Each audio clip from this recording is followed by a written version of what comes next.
Hi, and welcome back to another flight review. Today we're going through the backlog of reviews that I have, and we're going to continue our Hawaii Premium Showdown series.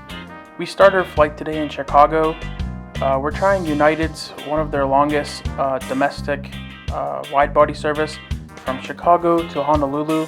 They actually have a flight that's longer than this, which is Newark to Honolulu, but this one is operated on their 787-10 aircraft, while the Newark one's on a 767. This flight was 100% full, and being that it was in Polaris, we actually were able to use the United Club here in Chicago, not the Polaris Lounge, as that's only for international departures. But I was surprised with the quality of space and food in the United Club. As we get on board, we're on one of their newest airplanes, which is a 787-10. This was a 100% sold out flight, and we're seated in seat 1A. I have a love-hate relationship. I actually was lucky to fly United and Polaris in their 777 aircraft, and I liked that seat, but I heard that their 787 Polaris seat's actually a bit more narrow. I will say, although these seats do not have doors, it is a pretty private feeling cabin, the way that they're staggered from one another. I'm in the true window seat, which gives you even more privacy. But another downside of the seat is if you are one of the aisle seats, if you will, you are pretty exposed to the aisle, and you lose that sense of privacy for sure. One of the disappointing things is, this flight is longer from Chicago to Honolulu than it is from Chicago to London, and the bedding just was not up to the expectation for such a long flight. You had a blanket, you had a pillow, you had a small amenity kit, but you didn't really have any additional amenities that would be expected for a flight length of this magnitude. So I'll preface the review by apologizing that this is going to be somewhat of a negative view on this experience with United. And to be fair, I haven't had the best experiences with United. I will say, I will give them credit. United offers some really interesting flight options. They are trying really hard to innovate, and I have to give them props for that, especially with some of their domestic flight. They have a Honolulu to Guam flight, which is really awesome, and they have a decent amount of Hawaii flights from the East Coast and Central U.S. At the same time, I feel like United is a airline in identity crisis. Like, I truly believe they have an identity crisis at this point. I have had some really high highs and some really low lows on this trip alone, and I will try to break that down. And some of the decisions just feel like they're cutting corners, while other decisions you can see that they're trying really hard. So it's just, I feel like an identity crisis and confusion of which direction they want to take the airline. I'll highlight the points of confusion, in my opinion, throughout this review, but first we'll start with the meal service. There really wasn't anything terrible with this meal service. The flight left at 9:55 a.m., and so United decided to serve breakfast. The breakfast wasn't terrible, but I will say other airlines that have similar length in flight, for instance, like American Airlines Europe to the US, a lot of their flights leave at like 9 in the morning, and even for them they serve lunch, which is a much better meal to have be a premium service, especially in business class, and in my opinion it's just better than having breakfast. United decided to cheap out, in my opinion, and serve this breakfast plate, which just didn't go too well, especially when you look at the price tag that they try to charge on this route. It just felt like they were trying to cheapen out the service. Now let's get to the positives. So I will say United does have a pretty great selection of movies. Their interface is quick and it just feels amazing, and you won't really get bored on a United flight, which is always good. The moving map was great. The interface was new. No complaints there. As you look at the headset, I think the headset was good. It was fine, but it just was not really wrapped in a premium case like you will find on American. I would prefer this to what Delta uses, since they just use cardboard. So I was surprised that they put a 787-10 on this route, but I will say this flight was almost 100% full, if not 100% full, which is really great to see for United's perspective. But again, this is a long flight, and so I could only imagine kind of taking this for a good 8.5-9 hours. Personally, I'd rather split it up and say maybe have a connecting flight in San Francisco if I was leaving Chicago, but I got a good deal on this price, which I'll describe later into the flight. Now that we're settled back into our seats, let's take a look around. I will say individual air vents, which is super nice on this 787 since they're not guaranteed anymore like the previous generation. In bed mode, the seat is tight, which I've already mentioned, but I was really disappointed to see that there is no mattress cover. There's no topper. You get a nice blanket and pillow, but for a flight of this length, you expect just at least something to put over the bed itself. But that was not provided on this flight. The bathroom was clean and was kept well throughout the flight. I will say, since I was sitting in a bulkhead in the first row, the footwell wasn't tight and actually felt like I had more space than I think normal footwells would be on this type of seat.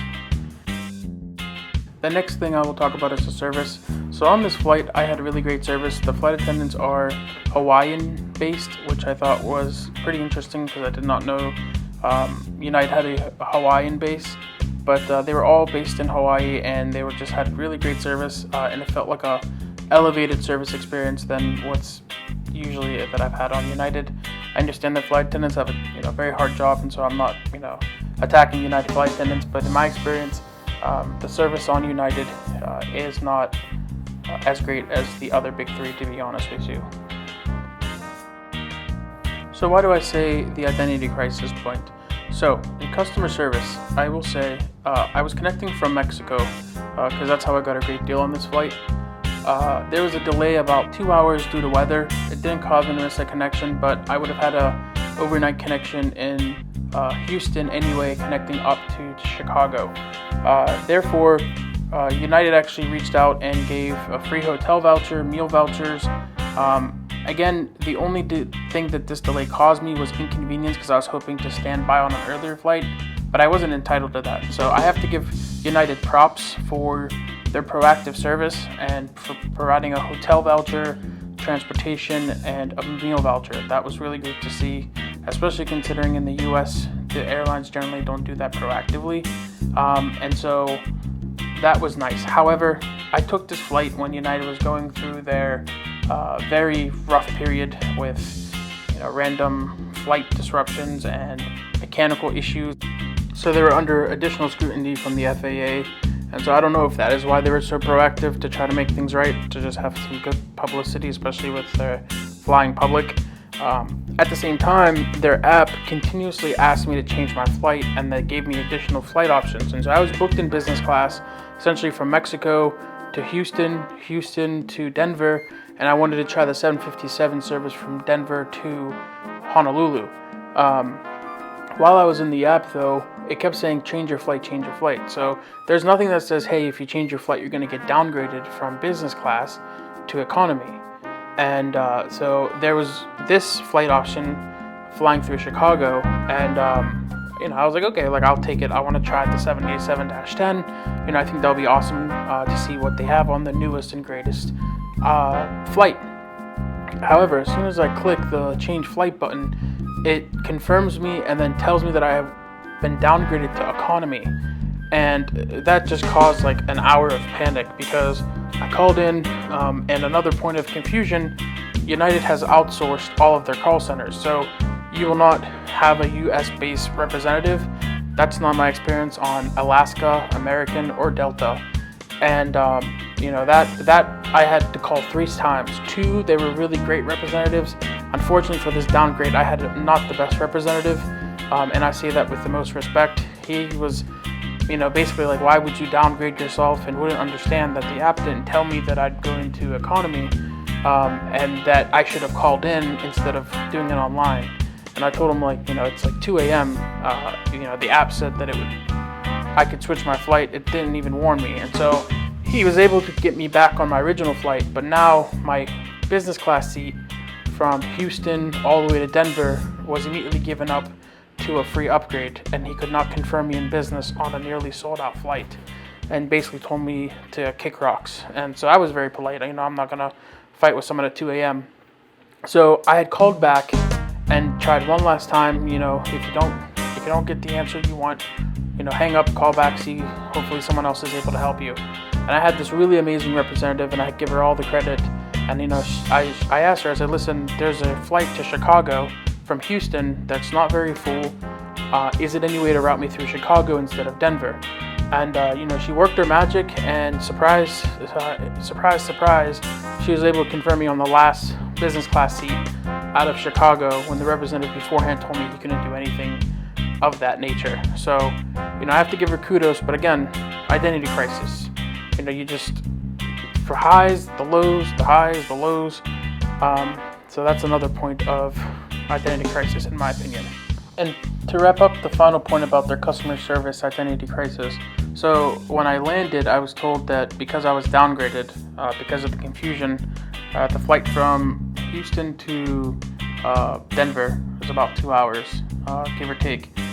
They said request a refund, and I did on their website. And I actually got $200 around there back, which is a little under, I want to say, a third of the ticket, which is, a really great gesture. And kudos to United. But again, it's just, I feel like really high highs, really low lows, and I don't want to beat a dead horse, but here I am. But United's food is just either so hit or so miss. Usually it's a miss, to be honest with you. Our pre-arrival meal was a burger, and again, this was about an 8.5 hour flight time, blocked at 9 hours, and I don't know, it just wasn't the best tasting meal. You compare that with the breakfast, again, just not the best. And then lastly, I'm sorry, I know this has been a very negative review, mostly more than I really liked it to be. The last thing that just set me off was, in the United States, the Department of Transportation mandates that an airline either has to allow you to hold your reservation for free for 24 hours or give you 24 hours to cancel and you get a full refund. Now, in my experience, for instance, on American Airlines, they let you hold it and they give you a 24-hour refund if you cancel after you purchased the held ticket. The nice thing is your refund's processed automatically. I believe the same is true for Delta. United, on the other hand, when you cancel it, it tells you you're getting a travel credit. And if you want your refund that you are entitled to, they don't tell you this, but they make you file a request for a refund form online that you have to fill out, and it takes 5 minutes to do. But for a non-seasoned traveler, they don't know that. Hell, I travel so often, and I did not know that. I waited a couple weeks, and I realized I just never got my refund. And I had to file a refund request when I canceled within 24 hours for a different trip. And I just think that's just, they're technically complying with the law, because the law just mandates that you're supposed to get a refund, but it doesn't mandate whether it needs to be done automatically or whether they make you go through extra hoops. And the fact that United makes you go through these extra hoops, again, just doesn't give you the premium airline feel that they're trying so desperately to have. They're upgrading their fleet, which is amazing. I gave them kudos for that. They have some of the newest incoming wide bodies, but then again, they have some of the oldest wide bodies. They're reversing course on the decision to not have screens on narrow body planes. And if you look at some of their newly delivered narrow body planes, they look stunning. But again, you just have some really high highs and some really low lows. And, it just kind of confuses me of what their identity is, what they're going after. And again, that refund thing, it just bothers me because a lot of people are not seasoned travelers, and the notion that someone might not know they're entitled to a refund, it feels disingenuous, which is kind of disappointing to see. Alright, so let's wrap up this review. First, let me start with how much did I pay for this? Again, initially I was routed through Denver, which would have been also a Polaris style seat, but on their old 757. Because I left from Mexico, I think I bought this for about $700 one way in business class, which is an amazing deal.